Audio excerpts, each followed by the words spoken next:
Knock, knock. Who's there? Interrupting Cal on the breakdown. Interrupting Cal on the Interrupting Cal. Jackie, interrupting Cal. It's the breakdown.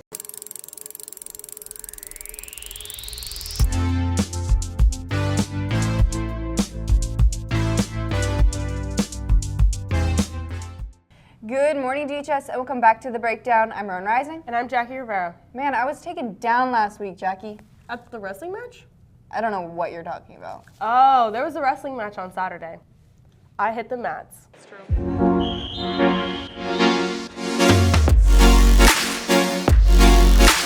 This 3-day weekend was quite relaxing for some, but the boys' wrestling team was hard at work at regional competition. On Saturday, February 15th, boys' wrestling took place at Pleasant Grove High.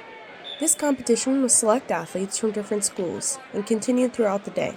Athletes are organized into weight classes with those closest to their weight, and then two athletes from the same weight class go head-to-head. There is a circle on the mats that the athletes need to stay in, and they start in what is called a neutral position, with both athletes standing across from each other. I like the team, the energy. We don't have many people out here today, but we all work hard, we all love the sport, and so we have a great bond going on with that. The goal is to pin your opponent on the mat, and certain moves are worth a certain amount of points. With things like a takedown, when an athlete is taken down to the mat, is worth 2 points, and an escape, where the athlete would escape from being pinned, is worth 1 point, and so on. At the end of the match, the athlete with the most points wins the match, and will continue in the competition accordingly. Today's been good. I've had 2 matches and I won both of them, and so I should have 2 more today. Davis High wrestlers are hoping to continue doing well through the rest of the season and make their way to states. For the breakdown, this is Jackie Rivera. Man, am I ready for a new chapter. So is FFA. That's why they had their chapter meeting.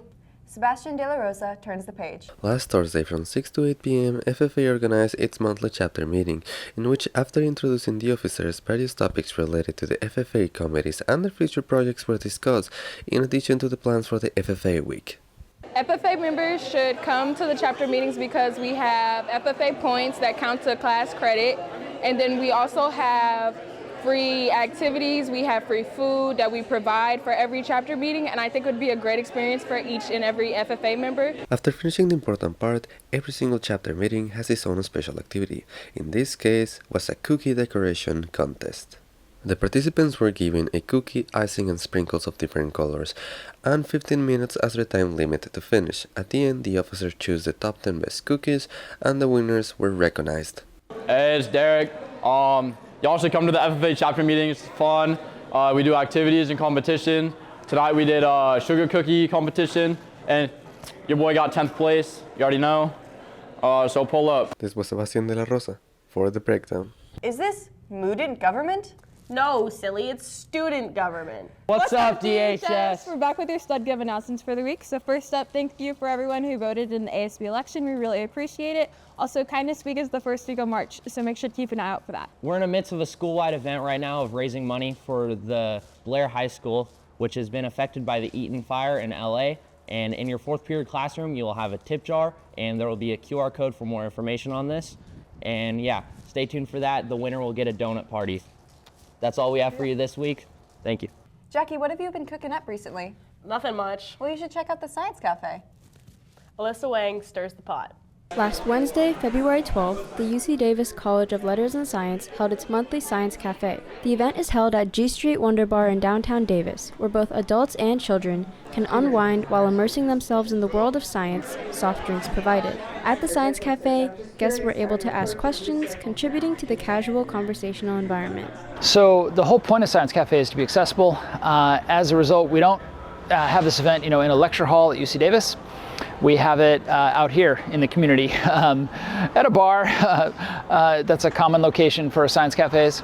That way you can come out to a fun event, learn about science, and you don't feel like you're sitting through a class or a lecture or a seminar. It's really a conversation. Lots of people get to ask questions. The Science Cafe hosts a different speaker every month. February's speaker, UC Davis professor Paul Eastwick, shared the psychology behind romantic attraction.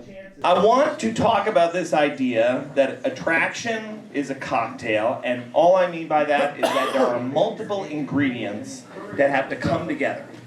Since it was founded by UC Davis chemistry professor Dr. Jared Shaw in 2012, the Davis Science Cafe has come a long way. This past October marked the event's 100th speaker. In the early days, I had to take whatever speakers were available. I eventually got a little more intentional with it, really looking for a diversity of speakers, and not just a diversity of backgrounds, but a diversity of science. So there's lots of science going on at UC Davis. I do chemistry, there are people who do physics, there are people who do biology. Tonight's speaker is a psychologist, so pretty much any area of science is up for grabs, and I try to make it as broad as possible. Despite the event's growth, Shaw keeps it consistent with the Wonder Bar to maintain an intimate environment for guests. Some people have asked if I want to expand the event or make it bigger. I don't actually want to move to a different venue. This venue works great, and this is about the right size. So, even if we could fill a giant room with 1,000 people, that would sort of detract from the coziness of this event. Shaw hopes that the Science Cafe provides a way to promote science literacy and appreciation to the local community. I want people to know more about science, and this is a fun way to do that. For The Breakdown, this is Alyssa Hwang. We gotta go. We're moving on. We'll see you next week on The Breakdown.